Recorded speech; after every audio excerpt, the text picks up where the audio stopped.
Have you ever experienced the sting of betrayal?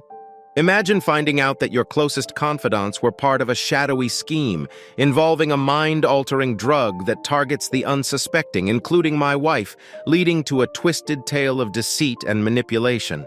Amidst this web of lies, I uncovered the truth, a discovery that set off a chain of events altering many lives forever. I promise everyone involved will deeply regret their actions. This is my story. Enjoy watching it. It was nearly midnight when I arrived in the city and called home. I spent the last week on a work trip covering rural areas of my sales territory. I work for a huge multinational medication manufacturer, and it was my obligation to persuade the medical personnel in my territory to promote our branded products over all others. Every 6 weeks, I had to spend a week away from home to cover my territory.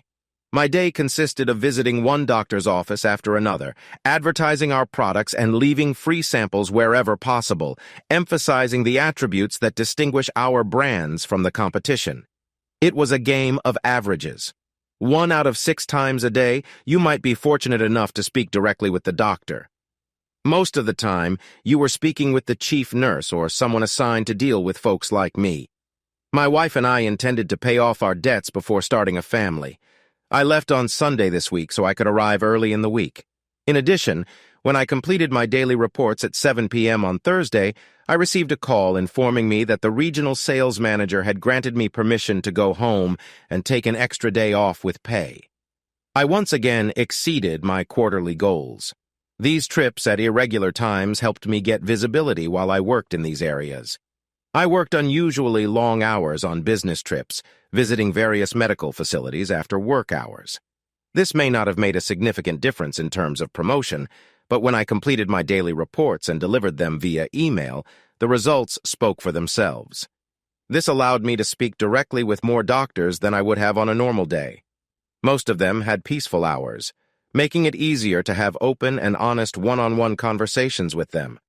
This allowed me to share knowledge about what was new, why it was better, and what to check for if there were any difficulties while taking the medicine with others. This won me a lot of respect among the doctors in the sector. Most field agents, including myself, avoided approaching this client channel because they perceived it as a repetition of previous efforts. I found that this was the best option to contact doctors directly because most of these operations handled clients without appointments after 4 p.m. to 6 p.m. It was their quiet time. As long as my other salespeople followed their daily visit schedule, they were happy. I believe that if you consistently go above and beyond the call of duty on the rare occasions when you don't follow through, people won't take you seriously. Perhaps my ambition stemmed from the fact that I was the youngest and newest member of the sales team. Some days I skipped lunch to reach out to a few extra connections. I must admit that I am a people person with a gift for persuasion that seems to put people at ease when they interact with me. On a personal note, if I chose to cheat on my wife, I would have lots of possibilities, particularly on the road in any city or location. There was always some young, attractive individual new to the industry for whatever reason, ready and willing to flirt with people they thought were in a higher position than the majority. Those who knew me on the field referred to me as a crafty dodger because I usually found a way out of difficult situations without holding grudges. My mother frequently cheated on my father while I was a teenager. We, 3 youngsters, were aware of this. We recognized the man's name and reputation. For years, I saw my father suffer from emotional torment. On the rare occasions when I ran alongside my father, we talked. He felt stuck and lost at the same time because of his beliefs about parental responsibility, and he remained in a loveless marriage. I was confident that he would take action when the time came. My mother treated my father like dirt. As a result, I promised myself that I would never allow myself to become like my mother. I couldn't, and I didn't want to purposefully hurt someone. One night, my mother and I had a disagreement. I called her what she was, a cheating girl. She claimed that my father lacks the strength to leave because he loves her too much.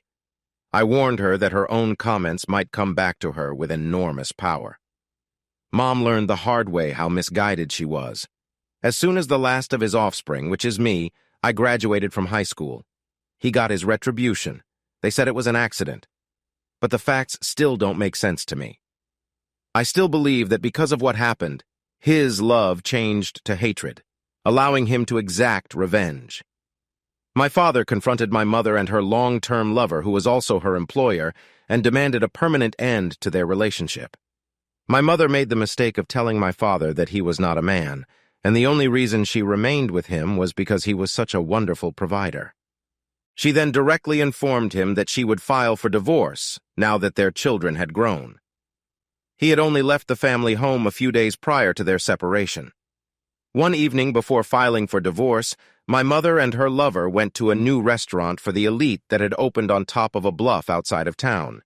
This was the place to be. Access to the restaurant was difficult because it was located on a steep bluff overlooking the Mississippi River. Therefore, most people took jeeps. It appears that the jeeps in my mother's lover's car were defective and provided incorrect directions. They missed the restaurant by 1 block and went off a cliff in the dark during a storm. Throughout their investigation, the authorities overlooked the fact that my father authored the code and could have easily programmed it to fail. Her parents and relatives had an excellent talk with my father about how to manage her funeral. He wanted to cremate her and nothing else. This resulted in a heated debate, so he told them about her relationship with the man she died with. They requested proof, so he provided it. He sent them a video in her own words. She revealed how long their affair lasted and how she felt about her husband and children. Let's put it this way. Her family gained a better understanding of my father's point of view after hearing the evidence directly from her. They could afford a lavish funeral for her if they so desired. But I would not come. None of us kids came since we all felt the same way. Her family eventually buried her secretly under her maiden name. The truth seemed to come from her own mouth. That says it all. Even her own relatives did not appreciate her. My father revealed her genuine thinking, and the death announcement appeared in the newspaper.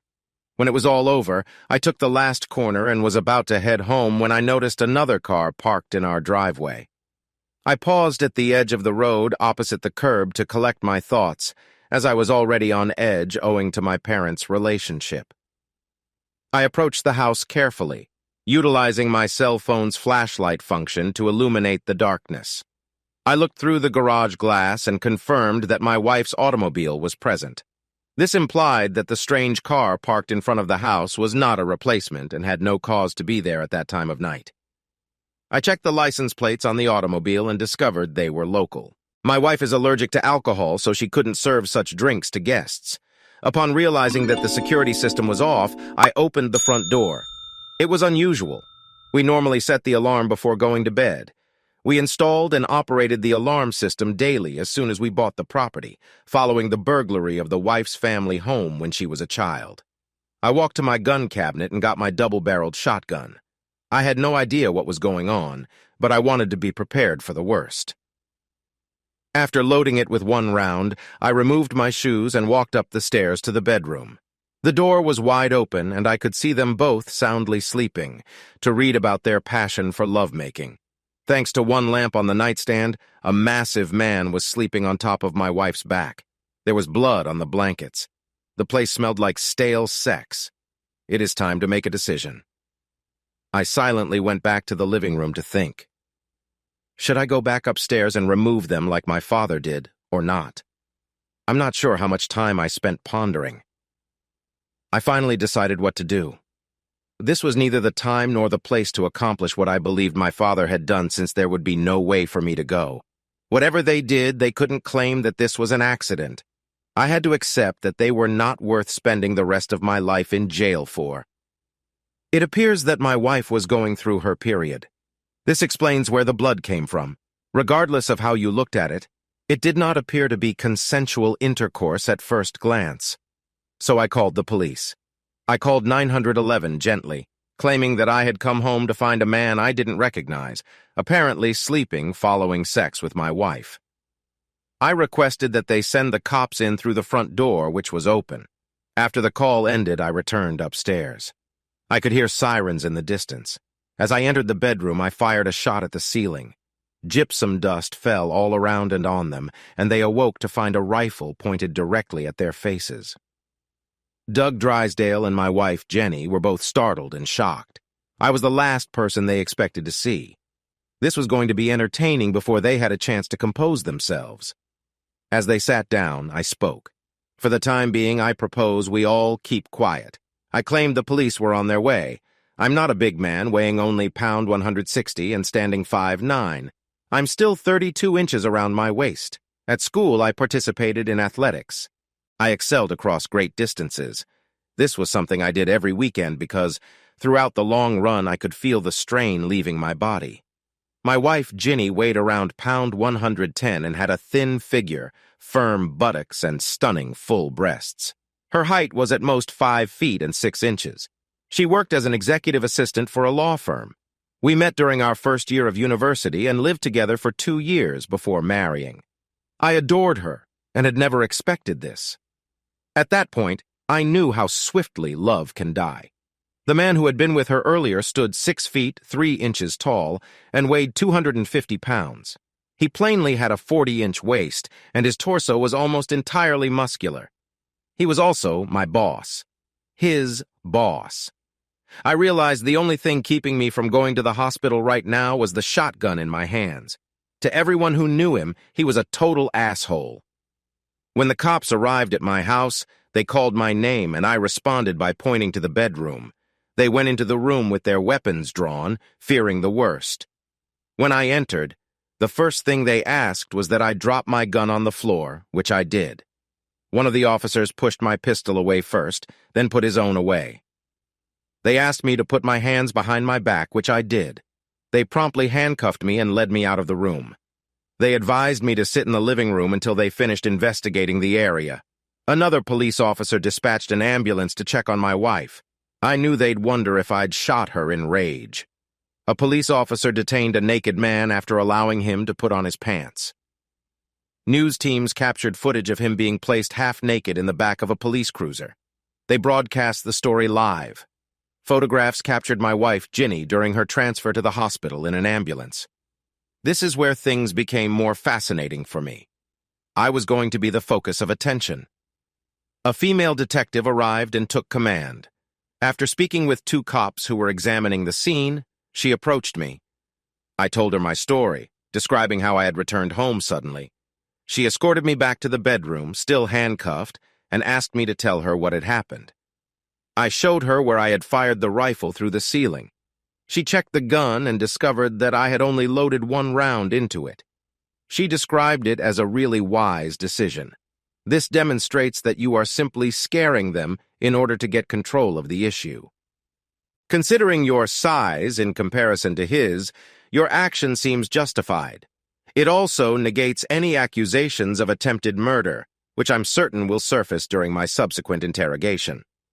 When she saw all the blood, she exclaimed aloud. I would have assumed something was wrong here too. I explained what happened and gave her my boss's cell phone number. I listened as she called my boss, rousing him from a deep slumber. Thankfully, he confirmed my story. They noted that I was unexpectedly at home, but because of my work accomplishments earlier in the week, they granted me Friday off. Credit cards will be confirmed when I check out of the hotel. I will have to pay for the entire night, even if I check out early. The detective noticed that I was still wearing my work clothes. After removing the handcuffs, the policewoman suggested that I stay in a hotel for the night and contact them the next day to find out when I would be able to return home. I informed her that I was going to the hospital emergency room to fill out medical documents and deliver her insurance information. On my way to her, the female detective directed me to my business car. She gave me a business card. After inspecting, she noticed that my baggage and goods samples remained in the trunk. I overheard her remark to herself, "Confirming a person's assertion easily is beneficial. It saves time and prevents us from going the wrong way."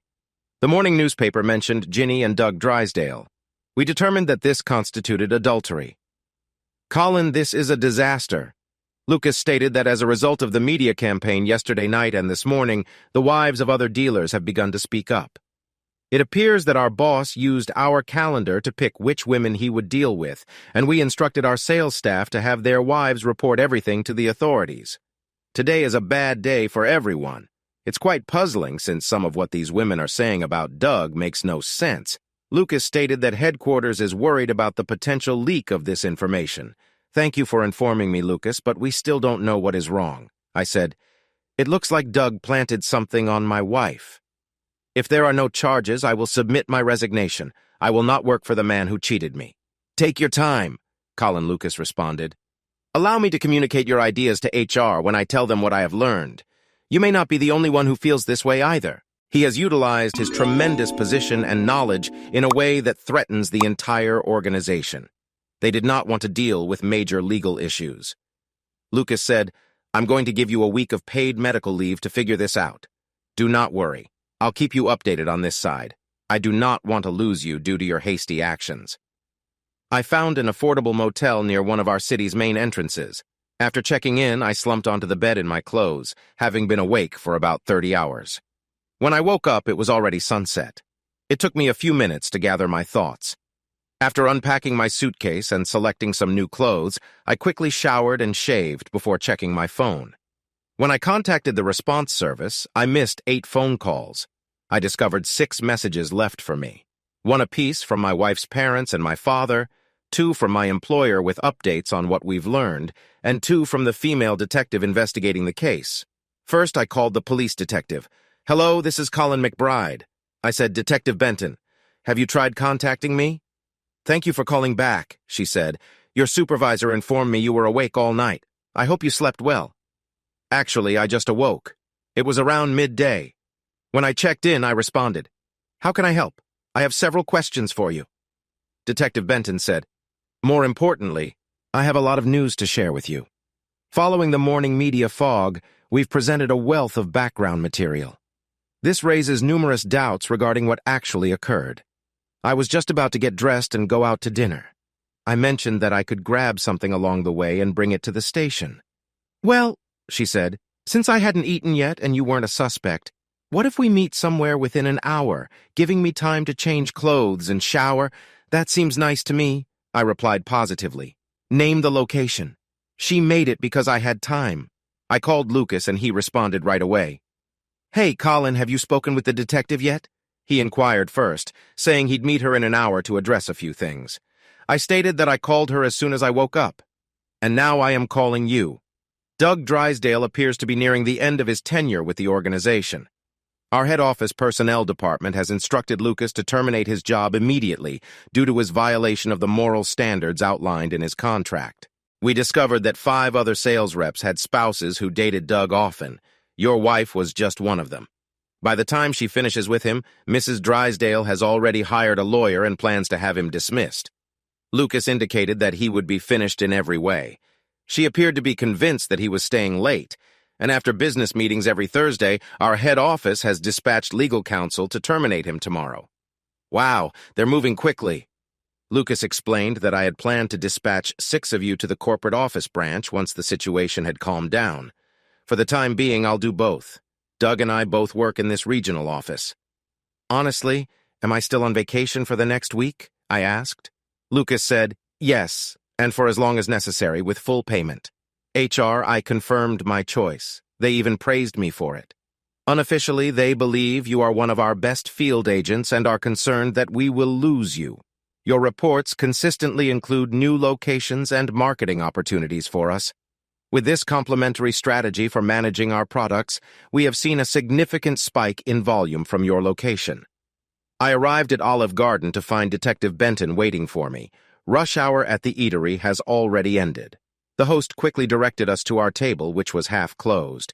I was astonished to see the detective out of uniform. However, she thought our appointment was so essential that she dressed smartly and fashionably. I like seeing the lady in the dress, and the one she wore was meant to impress. If she was aiming to impress me, she did an excellent job.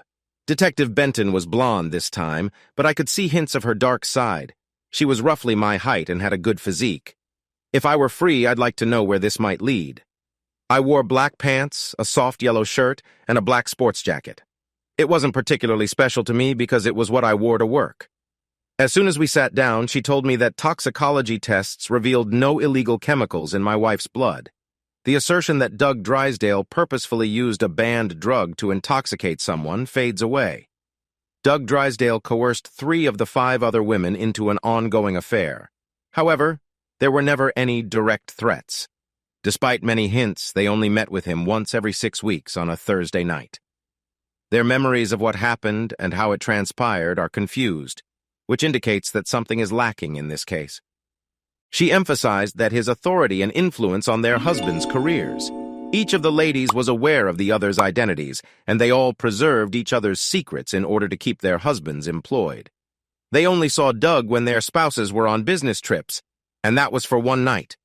This allows the DEA additional latitude in determining charges. The 3 she's questioned so far believe they were asked to have special sex and turned down Doug Drysdale several times, but they can't be certain. They now believe that as a result of your intervention, they have been released from being used by this beast. If they ever existed, the prosecutor. There will be several factors to consider before moving forward with this. Their statements seem repetitive and deliberate, as though they underwent training. What shall I say? Detective Benton stated that despite their position of power and influence, they were all adults who gave their consent. It allows room for defense. Even if your wife refused, he is still considered to have taken her by force. Detective Benton elaborated. Thank you for the information, Detective Benton, I said. With the information you've given me, I can now proceed as if my marriage had ended. Even if things went too far that night, Jenny could have been upfront about his goals with me from the start of their relationship, and I would have quit her job. Given the length of time this has lasted, it appears that she was drawn to something else. This implies that she felt or believed there was something missing in me, which she discovered in her relationship with him. Unfortunately, I'll probably never know what it was or why. For some reason, Detective Benton was smiling broadly. Colin, let's get on the phone. My name is Fiona. It was a thoroughly nice supper. We appreciated the limitless salad more than the pasta. We both rested after finishing our tasks and proceeded to get to know each other better. We never discussed my wife's situation again. We parted ways just before 10 o'clock p.m. As we were leaving the restaurant, she told me that I might come home tomorrow. The forensic team has done its task. After returning to my motel room, I contacted Jenny's parents and told them what I knew about Doug Drysdale's relationship with her. According to the other ladies engaged in the case, Jenny and Doug had a regular relationship.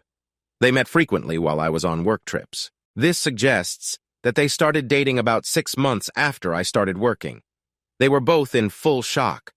I firmly recommended they contact their daughter and ask her where she would prefer to reside, as I had filed for divorce earlier that week. When I spoke to my father, he complimented me on how professionally I handled the situation. He offered me the option of moving in with him until I resolved the situation. I assured him that I would think about it. On Sunday morning, I did something I hadn't done for years. I went to church. I stepped in shortly before the service began, carrying the Bible I had acquired from my motel room. My grandfather, who was not religious, occasionally resorted to the Bible for answers when he had none. I thought, what the hell if it works for him? It might work for me. The pastor's message was about forgiveness and letting go. He insisted again that he forgive himself for allowing himself to be in this circumstance. It was a point of view I would never have considered if I had not heard it. Fiona saw me as I was leaving the church and walking to my car to go home and start cleaning. She stood with an older couple and spoke to the preacher. Colin, what an amazing surprise. Fiona said, "Meet my parents." I walked up to meet them. Fiona introduced us as friends. Her father asked how I liked the service. This resulted in him and I having a brief chat about forgiveness.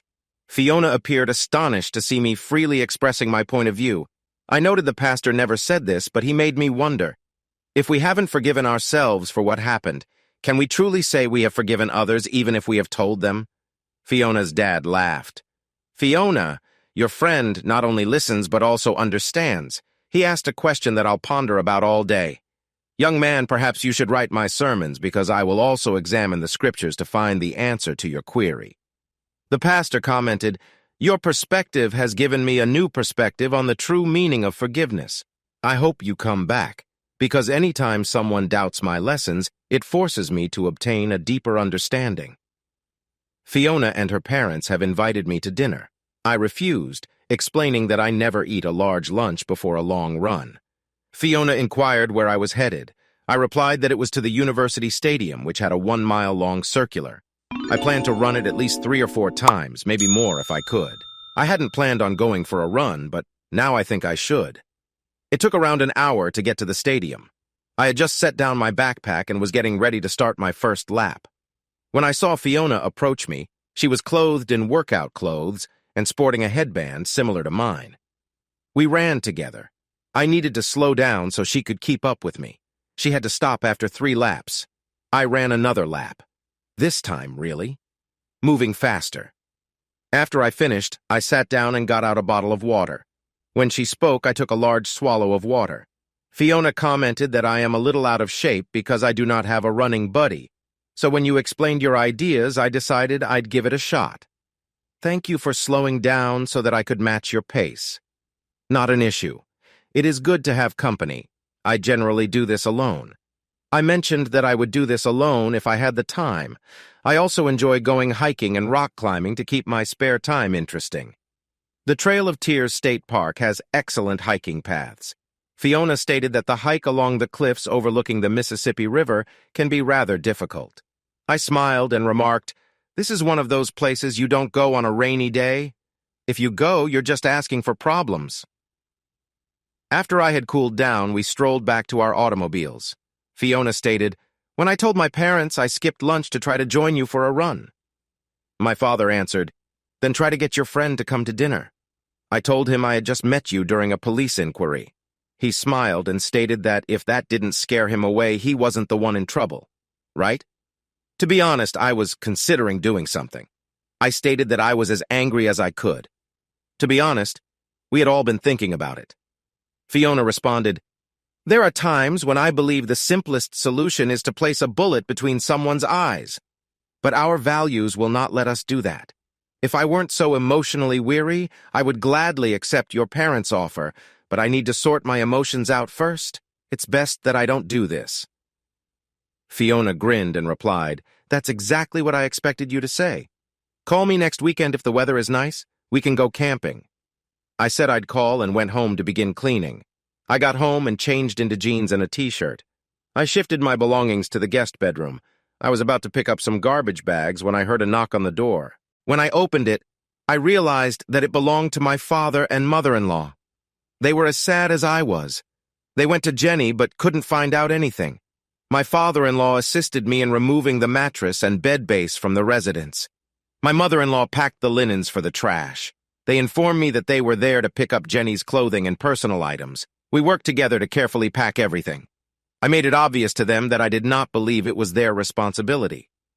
This inspired me to share what I'd learned thus far about the problem. After I stated my thoughts, they had a greater grasp of why I felt the way I did. Even they couldn't figure out what Jenny was thinking. We both agreed that there must be a lot more to figure out. After they went, I vacuumed up everything I could. This gave me time to contemplate. Something did not work out in this entire circumstance. I strolled over to her dressing table, laden with every conceivable item. Jenny never left the house without cosmetics. I discovered the vials in the dresser's top drawer toward the back. There were 7 of them, all labeled test samples of a medicine in pill form that I couldn't identify. I only discovered them after removing the entire box. I called Fiona immediately. The cops returned to my residence 15 minutes later, taking photographs of how and where I found the evidence. They entered the master bathroom and dumped the little trash can into the trash. They discovered 2 empty bottles. Fiona arrived dressed almost exactly like me and started right to work. I overheard them conversing. Fiona stated that they would need to find out from the pharmaceutical manufacturer. I worked to fulfill the drug's intended purpose, prioritize treatment. Fiona commented, "It looks like this might be the trigger. We've been looking. We'll need to obtain warrants to search the other women's residences. See Judge Davidson on that." Fiona called briefly after the team had left. "Take anything you need, Colin." Fiona responded firmly. "You are coming with me. I am not going to let you sit here and wonder about something that does not have a solution right now." "Where are we going?" I asked, locking the doors. My parents decided to host an impromptu cookout for anyone in the family who wanted to attend. "I hope you enjoy volleyball because knowing my family, I'll probably drag you into a game or two," Fiona said. "Is it reasonable to anticipate your family's scrutiny?" I asked. Let's go to the supermarket so I can get something for the table. Fiona laughed and replied, "We'll wait and see." While I was at the grocery store buying sausages and buns, I chose a lovely bouquet of spring flowers in a vase for her mother. Fiona's eyes lit up as I returned to her car. "This is for your mother because I am still a married man," I said. Thank you for the invitation." We didn't chat much the rest of the trip, but when we arrived, there were already 4 or 5 cars on the scene. We strolled around the garage and out to the backyard, where everything was in full flow. Fiona's mother was overjoyed with the flowers, stating that it was the first time she had received flowers from anyone in a long time, let alone a guest. We played 2 volleyball games before someone proposed a touch of American football. After the football game, everyone was amused that Fiona had brought a true professional. Everyone teased her as a joke. I observed a small girl sitting alone and forlorn on the side, so I approached her and sat next to her. She was approximately 6 years old and had Down syndrome. I introduced myself to her while sitting on the grass. I'm not sure what I did, but her eyes lit up and a smile spread across her face. Everyone fell silent when I told them the story of a lonely monarch butterfly who couldn't fly and feared she'd never be able to. By the time I finished, the little girl was smiling because she realized that the small butterfly needed time to acquire strength and dry its wings. After I finished, it was time to eat. A small girl sat next to me. She inquired why I took a little of everything. I muttered that I didn't know who cooked it, so I wanted to be sure I liked it before ordering more. She laughed. Fiona's mother's neighbor commented, "Thank you, Colin, for making my granddaughter feel like a real person." "It's been a while since I've seen her like this. She's a real person," I said. "We must recognize that they relate to us and the world in their own unique way. To have a relationship with such a great individual, we must be open and willing to adjust to them as they do to us.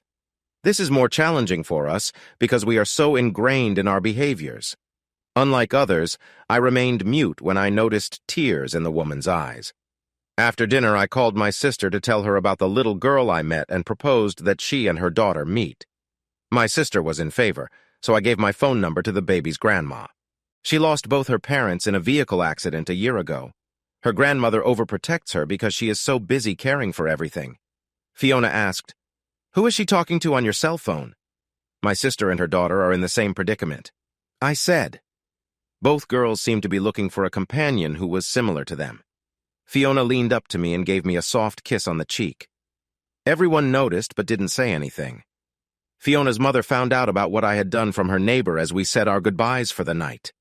"Colin, thank you for everything you did. Elizabeth is overjoyed that she will finally be able to speak with someone who is going through the same thing as her.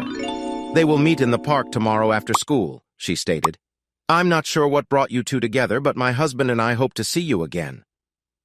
Fiona drove me home and I offered to make us coffee, but she declined, saying she was going to work to see what else she could find out. On Monday, I asked the construction company to come and repair the master bedroom ceiling and repaint the entire room. I summoned a trash disposal business to deliver a container. When it arrived, I threw out the mattress and box spring. By the end of the day, I had made an appointment with a divorce lawyer for midweek, on Tuesday. I spent the day adding items to the recycling container. I disposed of many items stashed in the attic. Jeannie's father arrived and we talked. He was concerned about healthcare prices.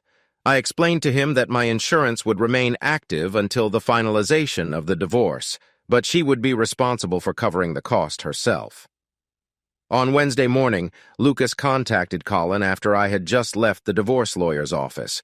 Corporate security just informed me that a sample of a restricted substance from our company discovered on the wives of all of our salespeople was handed to them by Doug Lucas, who stated that this is a novel medicine being tested for the treatment of dementia. However, in this situation, it was employed due to its negative effects. Because of the drug's potency, it makes a person immensely aroused and frees them of any thoughts of guilt or fear. Girls took large amounts, and their brains were open to anything. If the police hadn't been looking for something specific, they wouldn't have found it. According to what I've heard, Doug will be in jail for an extended period of time. I told them that he was only giving them a new form of the medicine that gets a girl into bed. The question is, how did he get it? Another issue I have is, what are the legal ramifications of using it on unknown test subjects? Was he an internal employee working on tests that we were unaware of? Colin Lucas said, I really have no idea. I will forward these inquiries to higher-ups to see if they can provide answers. You better, because it appears that the firm was attempting to hide their asses. I indicated that after this talk, they fired Doug so swiftly that I felt compelled to contact Detective Benton. I asked for her email address. I got it and replied with my own. I returned home and sent an email to my boss, Lucas, detailing the conversation as I recalled it. Then I submitted it. After this, I texted, check your email. It may be important. Around 3 p.m. I had to sign for the receipt of a registered letter from Mrs. Douglas Drysdale. It was an invitation to meet in person that included her phone number. I called her and we decided to meet on Saturday afternoon at a tiny, isolated restaurant in Poplar Bluff. I was intrigued by why she chose such a remote location. The contractor spent Thursday and Friday refurbishing the master bedroom. Legal notice of the divorce reached Jeannie in her hospital room. Fiona called late Friday night to ask whether we were going camping. I mentioned what I was doing on Saturday, and we arranged to meet at the state park on Sunday at 10 a.m. Mrs. Drysdale was a very gorgeous middle-aged woman. Over dinner, we discussed our divorces. Just before we left, she handed me a huge envelope. Colin Lucas was telling me about the questions you raised about my husband's current corporate position. Mrs. Drysdale stated, inside the envelope are confidential documents that will answer your questions for reasons I cannot explain. I must remain in the shadows, so be very careful with these materials. Some parties may take drastic measures to prevent their disclosure because they are so incriminating. After reviewing the file in my car, I realized why she went to such lengths to provide me with the information. I called my father for advice on what to do. Dad, I just got my hands on some really devastating inside information. I said I didn't know what to do. This is a legal document describing what occurred behind the scenes between Doug Drysdale and my employer. It paints a vivid image of what occurred, and it's horrible. Are you home? I asked my father. No, I am driving back from Bluff, I responded. Do not go home. We could follow up with your source. Dad responded, come here with the information and we will scan it. I'll forward it to an organization that is recognized for asking questions, but never exposing their sources. You'll have to determine who to mail it to and who you believe is incapable of corruption. I went to my father's and scanned everything into his computer after he read it. This is very incriminating information. It demonstrates that the pharmaceutical firm told the government falsehoods. They are testing a mind-altering chemical for the Pentagon and have assigned select upper-level executives to use it on unidentified individuals. My father spoke loudly. Doug Drysdale's reports on the 6 ladies he chose over the last 2 years provide proof of this. In essence, all 6 spouses he had were nothing more than unwilling sex slaves. They kept their personalities and submitted without inquiry when ordered to forget what they had done. They forgot. My father submitted the material to Wikipedia and sent it. My father printed off a copy of the file. I located the police station's address and addressed the new envelope to Detective Benton while wearing medical gloves, using gloves. I grabbed the freshly printed copies and put them in a self-adhesive envelope. After weighing the gift, Dad let me use his meter to place the appropriate stamp. Do not tell anyone. Put the envelope in a mailbox without cameras. Dad stated that Wikipedia will not post anything until their legal team has vetted it. Simply remember to use surgical gloves when handling it. We don't want others to know we had access to it. The problem with Wikipedia's arrangement is that, despite the fact that documentation reveals the operation was established and sponsored by the federal government during Obama's presidency, all of the blame will fall on Trump. Dad then copied the file to a flash drive and removed it from the computer with a secure deletion application, leaving no trace. We burned the original documents in the fireplace. Why is it so hard to find a mailbox? I chose to reset it in the dark of night. I parked my car a block away and dropped it off in a popular area. Fiona was waiting for me at the state park with the largest smile I'd ever seen. While I was putting on my hiking boots, we talked about numerous topics. Elizabeth's stress levels have decreased significantly, according to her mother, as a result of her new friendship with her sister. Fiona stated that Katie and Sophie, like many children, begin to form strong friendships. It helps Sophie break out of her shell. "Has my sister introduced Elizabeth to the local support group?" I asked. "I am not sure. If I learn anything, I'll let you know," Fiona said. I took my camera bag from the car. I packed my Canon EOS camera designed for photographers seeking to capture breathtaking views and intricate details of their subjects. I adored it because it allowed me to get close-ups and distinctive shots of anything I was shooting. We went trekking. I showed her what it looked like before continuing on. One of the nicest images I captured was of a ladybug poised to fly away from the flower's petal. It was sitting there. I attempted to photograph Fiona whenever I could. I really enjoy the ones where she shows her drive to complete challenging sections of the climb or descent. We spent time discussing the plants and animals that surrounded us on our tour. When we got back to our automobiles, it was about 4 o'clock in the afternoon. The hike, which should have taken 1-2 hours, took us about 6 hours. Neither of us discussed the circumstances that brought us together. Not once. Fiona stared as I unlocked the trunk and put my camera bag inside, taking a small cooler from the trunk. I inquired whether she had time for cheese, crackers, and white wine. When she responded okay, I instructed her to grab the basket and close the trunk before placing them on the picnic table. I unpacked the tablecloth, cutting board knife, and 3 different varieties of crackers. We spent the following hour learning more about each other and our own paths in life. Before leaving, she thanked me for a nice day and kissed me on the cheek. Around 7 p.m., I pulled into my driveway. I was astonished to discover my boss, Lucas, waiting for me at my door. "Hello, Lucas. What's wrong?" I said it with a sense of fun. "We need to discuss what Mr. Spruce Drysdale has given you." He added genuinely, "After I opened the house, we went to the kitchen and got a cold beer." Colin, Michelle's father, holds a prestigious position. He is the head of human resources for America. Lucas said that she met Doug through him. She was aware that Doug's Thursday meetings did not align with the information she had received. "I want you to pledge to keep her name a secret. I guarantee you, Lucas, that I no longer have the information." I scanned it into the computer before deleting the original file. I informed him that I had uploaded the file to Wikipedia, anticipating its publication within a week. We produced a copy, placed it in a new envelope, and delivered it to Detective Benton. We used surgical gloves to guarantee the absence of fingerprints. When we finished, we wiped the hard disk using the same disinfectant that Hillary Clinton used. We burned the original file she provided me and the envelope containing it in the fireplace. Lucas grinned as he spoke. "I told Michelle you would handle it without holding anyone accountable. Thank you for proving me correct. Please." I said, "Does Michelle realize you are in love with her?" "Yeah, her father also knows." Lucas said this, taking out his cell phone. "I need to tell him what happened." I listened as Lucas explained everything to Michelle Drysdale's father. Things became intriguing when Lucas turned the phone on speaker so I could hear what Mr. Levine was saying. "Mr. McBride, thank you for your professionalism in handling this sensitive situation on behalf of the corporation and myself," remarked Bart Levin.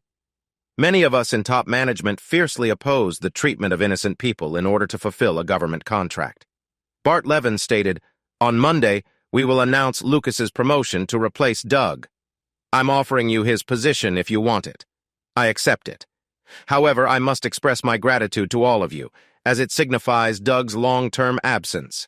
I stated I'd need suggestions for dealing with our customers after everything was released. There will be plenty of questions. How we handle this will help limit potential revenue losses. The appropriate approach will make a difference. I'm expecting it will take at least a week before it goes online." "Wow!" exclaimed Bart Lucas. "Have you always approached your sales territory using this logic?" "Yes, he always did. So when you offered Doug's job to me, I accepted." Lucas responded. "Then we have work to do." Bart responded, "I'll notify marketing first thing tomorrow of my concerns that everything is about to blow up Colin. I'll let Lucas inform you of your pay and benefits. Thank you, fellas. Good night." Lucas and I sat in the kitchen and drank some more beers. Everything work-related can wait until tomorrow. Next week, I will work half days as I undergo training for a new role. Everyone has had a great burden lifted off their shoulders. I knew I was working with people who shared my perspectives. My cell phone rang as I was about to go to bed. It was Disney. and she preferred to speak in person. I replied that I'd visit her in the hospital the next day in the afternoon. I walked into our regional office at 8:10 a.m. Lucas was already present. Over my first morning coffee, I learned how much of an increase I would receive as a regional sales manager. The benefits of attaining these levels were fantastic for me. Now I understood why Lucas was so determined to get results from his sales team at my new level. Lucas presented me with a choice. I could either use the company automobile or obtain an annual car allowance and buy my own. After discovering how little Lucas rode, I resolved to supply my own. The headquarters scheduled more sales agents than we had on staff. So with the help of the office assistant, we began revising the routes and tightening the service area, utilizing the data. We discovered that we had not visited more than 800 of these quick-service restaurants in our neighborhood. Our sales representatives only came into the office once every 3 weeks, so we had to organize visits to these places between 4 and 6 p.m. I learned that part of my job would be to negotiate with hospital administrators regarding annual rates for the coming year. This will involve more wooing and dinners than I am accustomed to. By midday, my assistant and I had submitted our division's reorganization proposal to the central office for approval. If it is accepted, Lucas will need to hire 2 new staff members, 1 to replace me.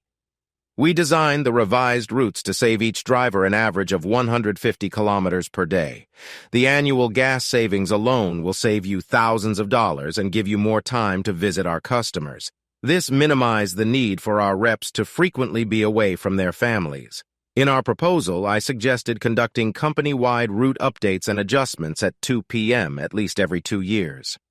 I walked into Jeannie's room at the hospital. She was now sitting on an inflatable plastic ring.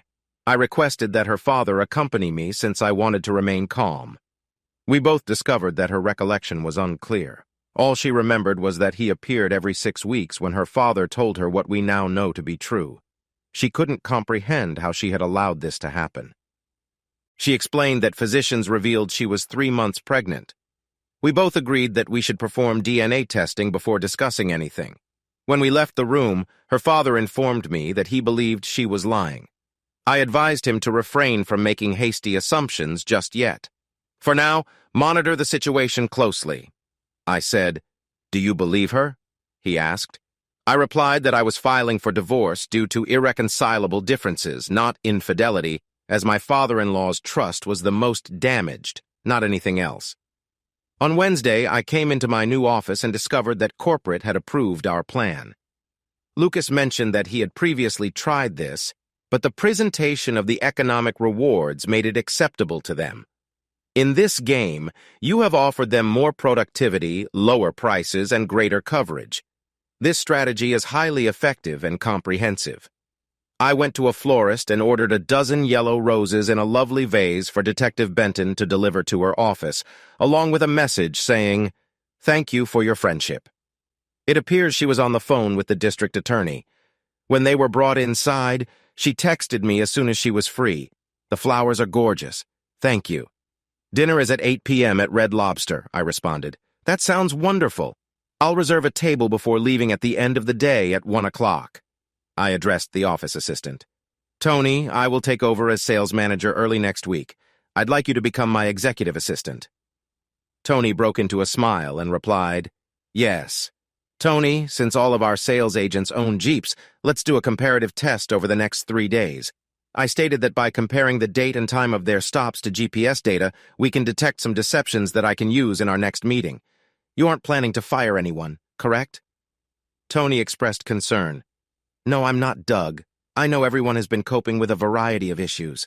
I stated that I intend to use this as a teaching tool while also establishing an open channel of communication." "I had no idea about that," she said. "I now admire you much more. This also allows us to negotiate additional routes and a 4-day work week so they can complete paperwork on Friday. I want to underline the importance of spending weekends and evenings with family rather than catching up on work." I asked if I would be attending the meeting. She was astonished. I believe the assistant should work with me, not below me. I indicated that when I am not present to make judgments, your word is law. That is enough. I am leaving. See you tomorrow. Tony had a big smile on his face. I could tell in her eyes that I had awarded her the most significant promotion she had ever received. Before I departed, I stopped by Lucas's office to inform him that I had appointed Tony as my assistant and outlined her new responsibilities. Lucas paused for a moment to contemplate what I had said. Then he contacted his secretary, who had transferred to work with him, and told her about her new title and the obligations that came with it. "Sherry, let me clarify. If I am not there and Colin requires approval or disapproval, it is up to you as my assistant to act on my behalf. I will fully endorse whatever you say to him. You will participate in all aspects of my work." Lucas emphasized that we'll all be on a learning curve for the next 3 months, so bear that in mind while we make decisions. Now I need to phone Brad and persuade him of this. Lucas added, "Tell him the truth. Because marketing has not protected us from the media storm that awaits us, you and I have collaborated to develop this new program to protect our employees and their families." I explained that our goal as a sales team is to safeguard our employees and their families and to ensure that what happened does not happen again. Lucas laughed. "You take the opportunity while you can. If this succeeds, you'll go up the ranks faster than anyone I know." Then an SMS notice arrived. My cell phone is examining it. I saw. "I'll wear jeans tonight if that's okay," I responded. "Good for me." Then I called the restaurant to arrange a reservation for 8. Lucas remarked that judging by the look on your face, whatever it is, it was excellent news that prompted you to reserve a table at the restaurant. "I was just having supper with a friend," I responded. "Be wary if it's Detective Benton." He remarked, "Your marriage material is in her eyes," with a small giggle. "When I met with her to confirm your departure time, she had a lot of questions. We talked. She told me that she was already aware that your marriage had ended and was quite pleased with how you handled it." On our way home, I went to a stationery store to buy a frame and some photo paper. I photographed Fiona's bright face staring up at me after she tripped and fell while rising in a challenging location. It was a photograph that captured the richness of her sparkling eyes, which shone with shared happiness. It was as if you could see her laughing right then. I printed the photo at 8 by 10 inches and used a paper cutter to trim the edges. I then framed it in the wooden frame I chose, which nicely highlighted the image. We uploaded the remaining photographs to the cloud for sale and advertisement as computer screen wallpapers. Finally, I placed the artwork in a little gift bag and wrapped it in construction paper. Fiona and I met at Red Lobster at 8 o'clock and went inside. She noticed the present bag but said nothing. We ordered a lavish feast for me. She wanted the scampi. I allowed her to choose the wine. She absolutely enjoyed their cheese biscuits. We both ate salad while we waited for the meal to begin. I gave her a surprise by stealing the gift bag. She opened it. It was amusing to watch her eyes sparkle with delight. "It's wonderful. I don't think I've ever seen a photograph that so accurately represents me." Fiona asked, "Can you make another copy?" "Of course. It simply takes 1 minute to print." "Why?" I inquired. "I'd like to give a copy to my folks," Fiona remarked, "because they will steal this one from me as soon as they discover it if I do not. Do you want me to frame it for you, or do you prefer to do it yourself?" I asked. "A photograph will suffice," Fiona said. "My mom will still replace the frame with one she likes." During dinner, I informed Fiona about my upcoming promotion, which will take effect next week. She inquired if it was worthwhile, so I described what it included. I claimed the one thing I wouldn't miss was constant travel. I spoke with Jeannie for the first time. I mentioned that her father was present and she has no memory of her time with Doug. Her father believes she was lying, but I'm not certain. He and I both discovered she was pregnant. So we will conduct a DNA test. On that subject, remind your soon-to-be ex-father-in-law to keep an eye out for the DA's statement on Friday. Fiona stated that this will explain a lot to both of you. I'll go take her statement tomorrow. The charges will become public at that point. I asked if she wanted dessert, and she declined. After paying the bill, she accompanied me back to my seat. We went into the home office and I printed and edited another copy of the photo for her. Then I placed it in an envelope for her. I showed her where I sold my background photographs. I led her upstairs to see the newly renovated master bedroom. They had even changed the bedroom's carpet. Fiona appeared impressed. After her release, I instructed Jeannie to come and collect all her desired items from the house. Following that, I would change the locks and the alarm code. "You have yet to reorder the bed mattress set." "Why?" Fiona asked. "I hope Jeannie takes it, since I will never sleep in it again," I responded. If not, I'll phone Sally Ann so she can come fetch him. She replied with an abbreviation or moniker for the Salvation Army. I explained that my family always sent them goods to sell, so I suppose you could call it a family tradition. She accepted the envelope and approached the front door. I followed her. She turned to face me. I leaned over and gently kissed her on the cheek. After that, she slid out the door. I was at work waiting for Lucas when he stepped through the door. I have already made my first cup of coffee. What exactly did Bart say? I asked. I have not heard a word yet. Lucas answered, I don't think they will go for it. Send him a text if you can only inform him. I responded that the DEA will be speaking publicly on Friday. Perhaps this will encourage corporations to act. Lucas stared at me with a puzzled expression. Detective Benton? Yes, but it is no longer the detective. It's Fiona, I responded. We are becoming pals. That's how it began for Mitchell. He answered by sending a text message. Lucas's cell phone rang almost immediately before he answered. He claimed it was Bart.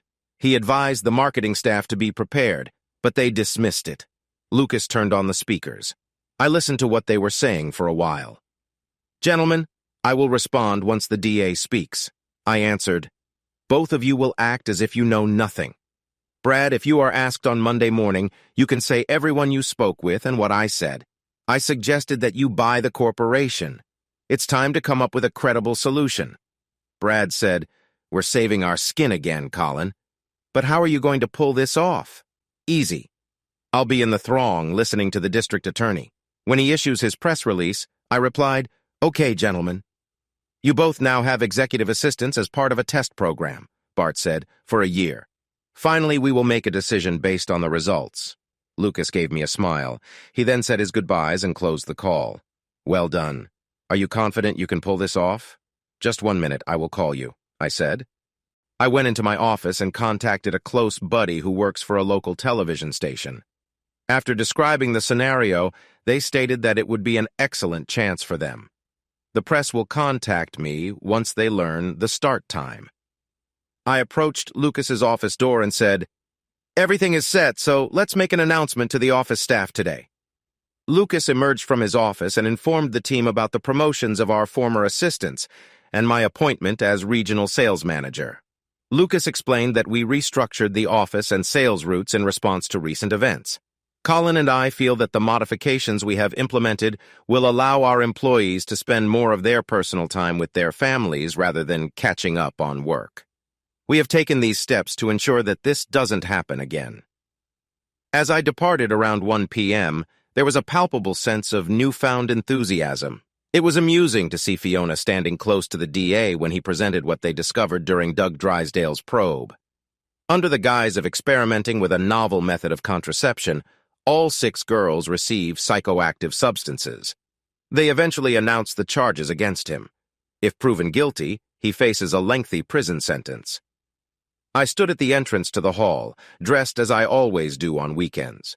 Fiona eventually spotted me, and she smiled. The media frenzy had been going on for approximately an hour when I entered the room. As soon as they saw me, they asked if I had anything to say. I made it clear that I was speaking on behalf of the regional office's whole workforce, not the corporation. I described the changes in the regional office's management structure as well as the appointment of 2 female assistants for the management team. I underlined that we had modified our sales routes and employed more sales reps to ensure that this did not happen again at our regional office. As a result, our salespeople had to stay at home every night for us at the regional office. I can now state that our staff's family structure is extremely significant to all of us. This regional office will focus on maintaining our employees' moral principles.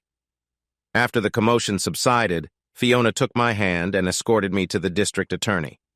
I commended him on the insights and facts he revealed. You were very tactful in protecting the regional office while leaving the firm to its fate. I claimed I was simply an employee until Monday. Perhaps even less now. The district attorney stated, if you lose your job because of this, believe me, by the end of the week, you will have a job twice as good. Everyone who watches this on national television will want to join their squad. You've demonstrated that you're an expert diplomat. Thank you for the compliment, I responded. Fiona stood next to me the entire time, clutching my hand as I drove her to her car. Fiona stated, "I gave my mom the photo last night. She felt it was the best photo of me she'd ever seen, just like I did. Both of my parents want to take us to supper as soon as I can arrange everything."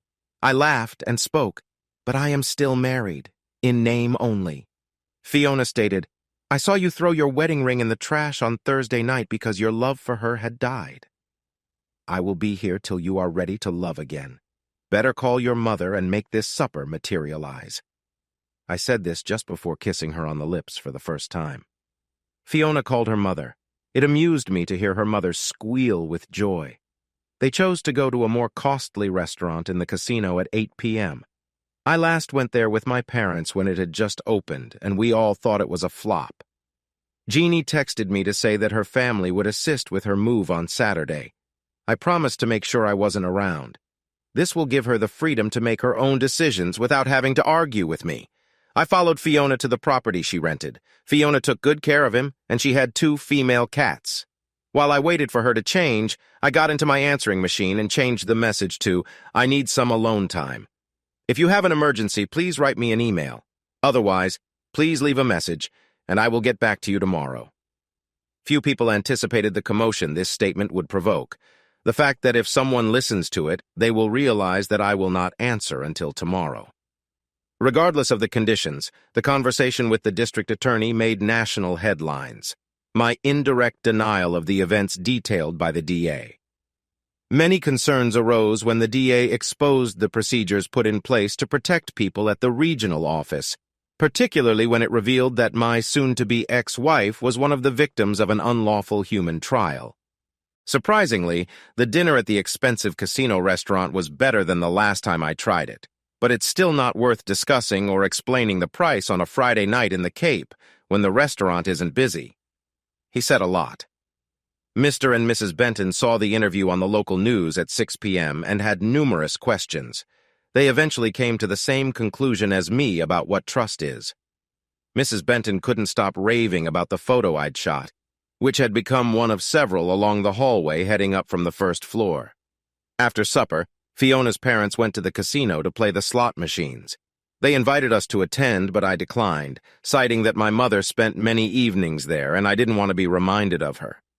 Fiona and I left them and went for a walk down the promenade in the center of the Cape, near the banks of the Great River. During our walk, we were fortunate to find the boat on wheels parked overnight. I gave her the narrative of my mother and our entire still-living family, not wanting to omit any information in case Fiona asked questions. I responded to them.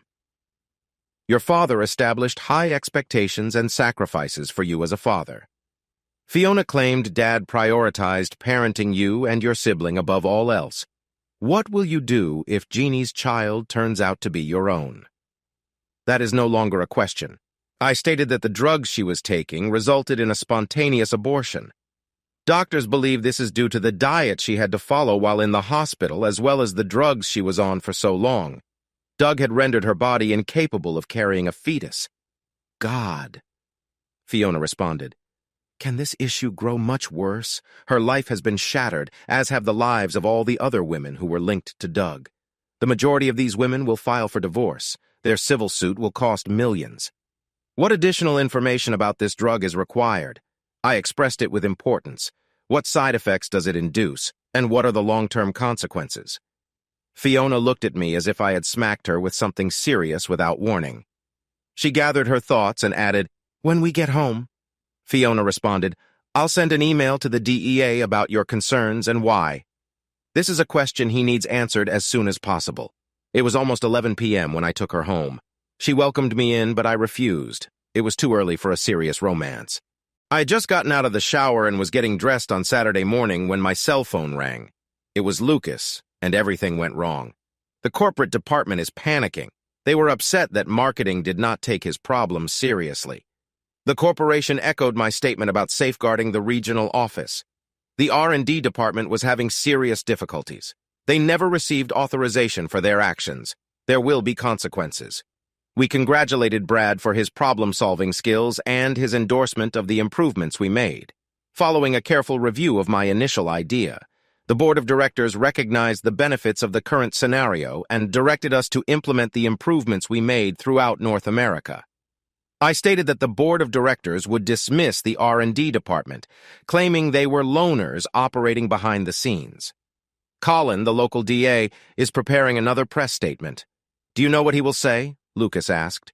He would inquire about the negative effects of the medicine they were using. I asserted a clear connection to World War II, Hitler, and their ambitions to establish a super race. Lucas's swear words surprised me because he used some that I had never heard before. Surely Wikipedia is keeping track of what is going on. I told the leftist media that the material they requested would simply fuel their decision-making. Lucas said, "I'll tell Brad about this. We intend to tie the knot as soon as Michelle's divorce becomes final. Tell Brad to inform the board of directors about who received these trial medications and encourage them to take a proactive stance by entering into out-of-court non-disclosure agreements. If they do not take a proactive approach, they will fail." I predicted Wikipedia would use this as a marketing tool to increase donations to their organization, turning a political gathering into an anti-Trump hate fest. Lucas was about to say anything, but I received another call, so I said I'd call him back. This was Jeannie's father. She was back in the hospital following an attempted suicide. The likelihood of her waking up from her drug-induced coma was small. Her body was progressively shutting down. She now had life support devices attached to her. I asked who the receiving doctor was, and he informed me. I spent the next hour describing to the doctor what he could be experiencing. He honestly stated that they were beginning to do tests to determine whether there was any brain activity. I called Fiona to let her know what was happening. She was at my entry in less than 15 minutes. She refused to leave my side for the remainder of the weekend. It was the first time I had tried her cuisine. Monday was a hectic day. As I spoke with all of our salespeople on a group call first thing in the morning, I introduced them all to Tony and explained how we would go next.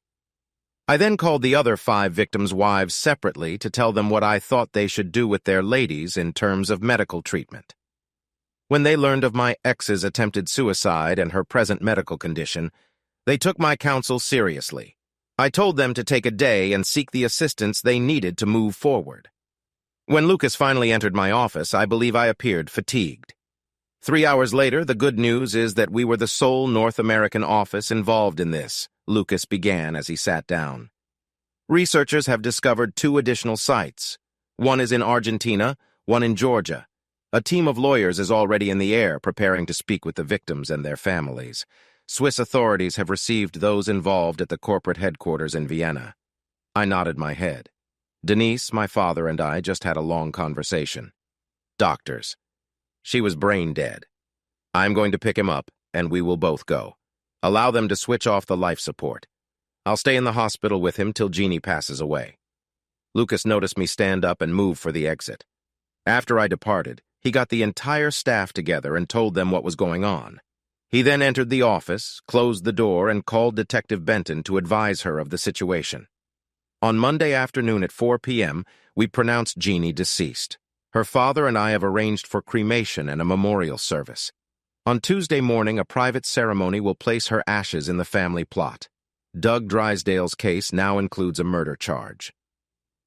On Wednesday, I returned to work, to the surprise of everyone. Tony and I were preparing for Friday's sales meeting. I notified everyone that my father-in-law's memorial ceremony would take place at Potter House on Saturday at 1 p.m., where he was a respected member. Corporate lawyers approached me about my wife and the issue, and I advised them to contact my father-in-law, as we would split any payout in half. When my father-in-law questioned why, I explained that she had been his daughter longer than she had been my wife, and his loss was greater than mine. The sales reps greeted me with a standing ovation as I entered their morning meeting on Friday. I began by adding, "The last few weeks have been hectic, but it is time to get started." I pointed out that the house did not match the places and times on the sales reps' reports. I replied, "If you falsify reports and are caught now, Tony or I can fire you if something comes up that requires you to adjust your schedule. Pick up the phone and make a call. Keep us updated. If we know this, when the higher-ups start asking questions, as you all know they will, we can refer to our daily logs and explain." This is where Tony will explain the new routes, reporting system, and authorized bonus system that will go into action. I told Tony, "You have the floor."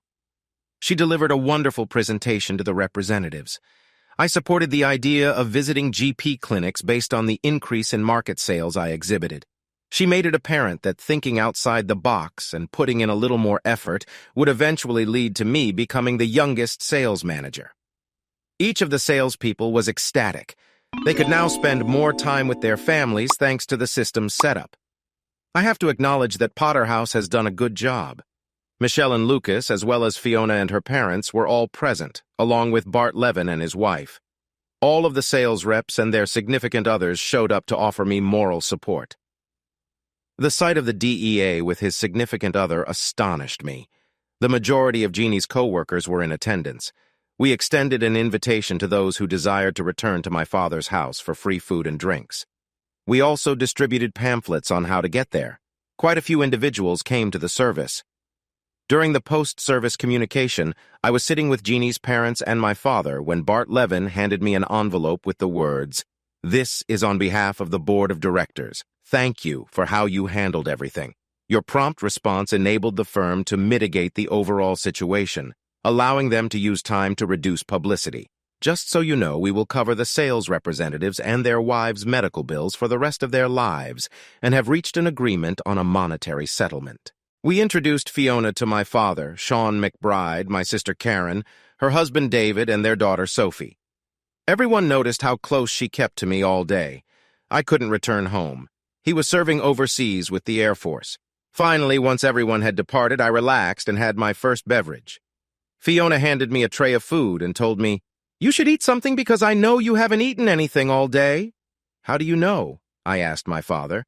"Colin consistently eats healthier. He is in a relaxed state," Fiona explained.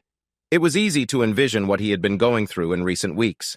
My sister, always curious, inquired, "Okay, Fiona, tell me how you met my brother." With a smile in her eye, she expressed her affection for me. Control called me on Thursday night because they suspected a shooting had occurred.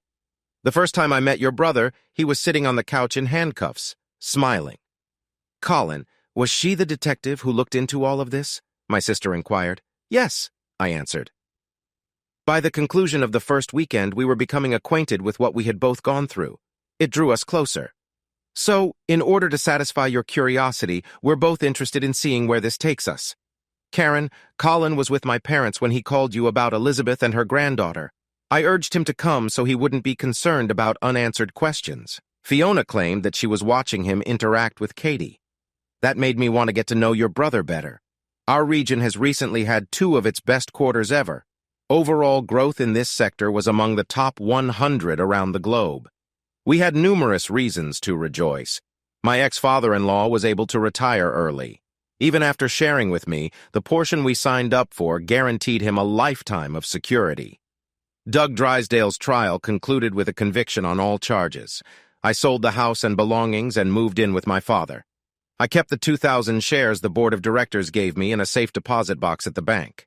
Fiona and I are still together. Her birthday was on Sunday. Her parents hosted a birthday party at home. This time, my entire family will be present. Even my brother John, who was home on vacation. It was a pleasure to see Fiona open her birthday presents one by one. I retreated without saying anything. It was amusing to hear whispers. I had nothing for her, and everyone questioned why. Just as Fiona was going to thank everyone for their excellent presents, I approached her and halted her in her tracks. "Fiona, you promised me you'd wait until I was ready to love again." I'm not sure when it happened, but it did. I said this while lowering myself to one knee and removing the ring box from my pocket. "Fiona, would you marry me?" Fiona was just as shocked as everyone else. Except for one thing, we had not even discussed it. Fortunately, she replied yes. We sealed our bond with a public, passionate kiss. The birthday became an even bigger celebration for both of us. Later, we went back to her rented house and celebrated in our own manner. We were becoming heated, so I started undoing my buttons. She said, "We'll both have to take a cold shower because I'm not taking my pills." Subscribe to our channel to ensure that your second boyfriend does not cheat on you. And now listen to the next story, because this one pales in comparison.